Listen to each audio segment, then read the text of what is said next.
Assalamualaikum warahmatullahi wabarakatuh. Perkenalkan, nama saya Al-Fajri, saya mahasiswa Fakultas Hukum Universitas Malikus Saleh. Pada kesempatan kali ini, saya akan menjawab beberapa pertanyaan mengenai hukum perdata. Untuk mempersingkat waktu, langsung kita masuk ke pertanyaan yang pertama. Pertanyaan yang pertama, apa yang dimaksud hukum perdata dan istilah hukum perdata? Hukum perdata adalah hukum yang mengatur kepentingan antar individu dalam masyarakat. Istilah hukum perdata pertama kali diperkenalkan oleh Profesor Joyo Diguno dan istilah hukum privat atau hukum publik.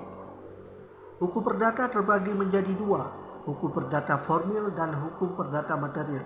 Hukum perdata material adalah hukum perdata KUH Perdata, sedangkan hukum perdata formil itu adalah hukum yang mengatur bagaimana cara seseorang mempertahankan hak yang telah dilanggar oleh orang lain.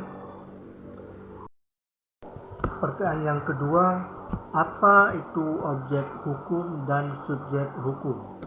Objek hukum adalah segala sesuatu yang bermanfaat bagi subjek hukum. Subjek hukum segala sesuatu yang kepadanya dapat dipertanggungjawabkan hak dan kewajibannya. Yang dapat melakukan perbuatan hukum hanya subjek hukum. Di Indonesia terdapat dua kategori subjek hukum, yaitu manusia dan badan hukum. Pertanyaan yang ketiga, apa yang dimaksud asas konkordansi? Asas konkordansi adalah asas diberlakunya hukum Eropa atau hukum Belanda di negeri Indonesia. Asas konkordansi terdapat di dalam pasal 131 IS, yang mana di situ tertera tentang penggolongan orang menjadi 3 golongan. Golongan yang pertama itu golongan Eropa yang mereka menganut hukum BW atau KUH Perdata, sedangkan golongan timur asing itu menganut hukumnya sendiri. Dan yang ketiga itu golongan bumi putra. Golongan bumi putra menganut hukum perdata adat atau hukum adat. Pertanyaan yang keempat, apa yang dimaksud pluralisme hukum dan unifikasi hukum? Pluralisme hukum didefinisikan sebagai situasi di mana terdapat dua atau lebih sistem hukum yang berada dalam suatu kehidupan sosial. Pluralisme hukum merupakan sebuah realitas di dalam masyarakat. Unifikasi hukum adalah penyatuan hukum yang berlaku secara nasional, baru kemudian dikodifikasi. Kodifikasi hukum adalah perbukuan hukum dalam suatu undang-undang tertulis. Pertanyaan yang kelima, apa penyebab terjadinya pluralisme hukum di Indonesia? Penyebab terjadinya pluralisme hukum di Indonesia akibat penggolongan penduduk. Oleh karena itu, praktek peradilan dalam hukum perdata masih bertitik tolak pada golongan, kelompok, dan penduduk.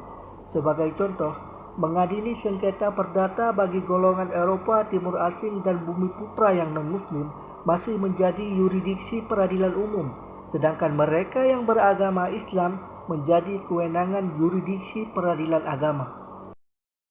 Pertanyaan yang keenam, jelaskan tentang wewenang berbuat dan siapa saja yang berwenang berbuat. Wewenang berbuat ada dua pengertian. Yang pertama, cakap atau mampu berbuat karena memenuhi syarat hukum. Yang kedua, kuasa atau berhak berbuat karena diakui oleh hukum walaupun tidak memenuhi syarat hukum. Orang yang memiliki wewenang berbuat. Setiap orang memiliki kewenangan berhak ia sejak lahir bahkan sejak dalam kandungan asalkan ia lahir hidup apabila kepentingannya mengkehendaki. Pasal 2 KUH Perdata. Kewenangan berhak tidak dapat dihilangkan atau ditiadakan oleh suatu hukum apapun. Untuk mengetahui apakah seseorang wewenang berbuat atau tidak, ada beberapa faktor yang membatasi, yaitu umur, kesehatan, dan perilaku. Pada dasarnya, setiap orang dewasa adalah cakap hukum atau mampu melakukan perbuatan hukum karena memenuhi syarat umur menurut hukum. Akan tetapi, apabila orang dewasa itu dalam keadaan sakit ingatan atau gila, Dia disamakan dengan orang belum dewasa atau oleh hukum dinyatakan tidak cakap atau tidak mampu melakukan perbuatan hukum. Pasal 330 KUH Perdata. Jelaskan dan sebutkan orang yang tidak wenang berbuat. Orang yang tidak wenang berbuat atau tidak cakap untuk melakukan perbuatan hukum, yang pertama orang belum dewasa, belum mencapai 18 tahun atau belum melakukan pernikahan, pasal 1330 BW dan pasal 47 Undang-Undang Nomor 1 Tahun 1974. Yang kedua orang yang ditaruh di bawah pengampuan, yaitu orang dewasa tapi dalam keadaan dungu, gila mata, gelap dan pemboros, pasal 1330 BW dan pasal 433 BW. Yang ketiga, orang yang dilarang undang-undang untuk melakukan perbuatan hukum tertentu. Yang keempat, orang dewasa yang tidak berkepentingan, tidak wenang melakukan perbuatan hukum. Contoh, penyewa rumah tidak berwenang menjual rumah disewanya karena rumah itu bukan miliknya. Kesimpulannya, tidak setiap orang dewasa wenang melakukan perbuatan hukum dalam segala hal. Pertanyaan ke-8. Sebutkan syarat-syarat sah perkawinan menurut KUH Perdata.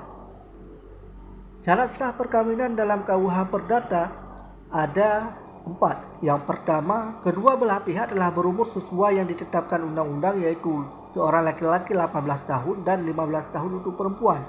Namun secara khusus, usia perkawinan sekarang harus berusia 19 tahun bagi lelaki dan perempuan sesuai Undang-Undang Nomor 16 Tahun 2019 sebagai perubahan atas Undang-Undang Nomor 1 Tahun 1974 tentang perkawinan.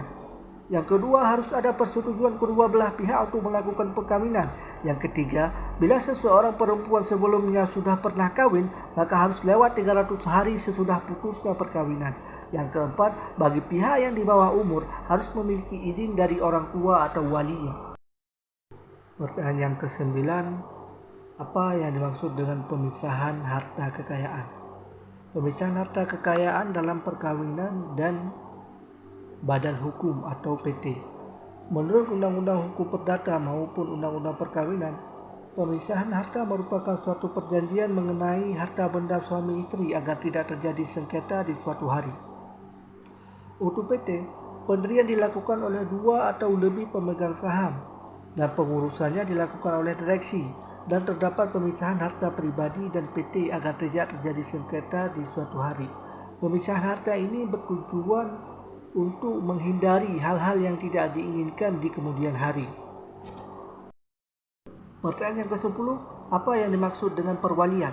Perwalian adalah pengawasan terhadap anak yang di bawah umur yang tidak berada di bawah kekuasaan orang tua, serta pengurusan benda atau kekayaan anak tersebut sebagaimana telah diatur undang-undang. Ada 3 macam perwalian dalam KUH Perdata. Pertama, perwalian oleh suami atau istri yang hidup lebih lama, pasal 345 dan 354 KUH Perdata.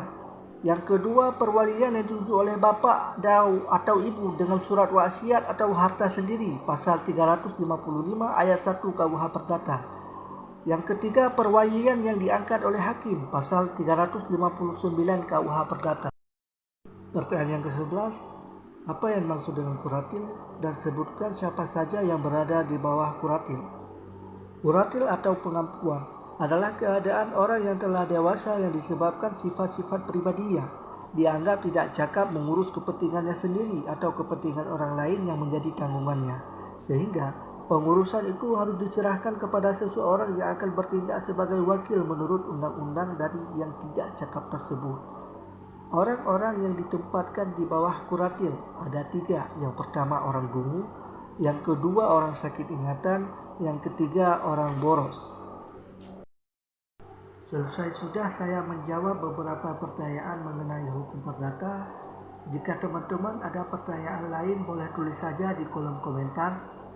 Dan saya mohon maaf bila banyak kekurangan. Sampai jumpa di lain waktu. Terima kasih atas kesempatannya. Saya pamit mengundurkan diri. Assalamualaikum warahmatullahi wabarakatuh.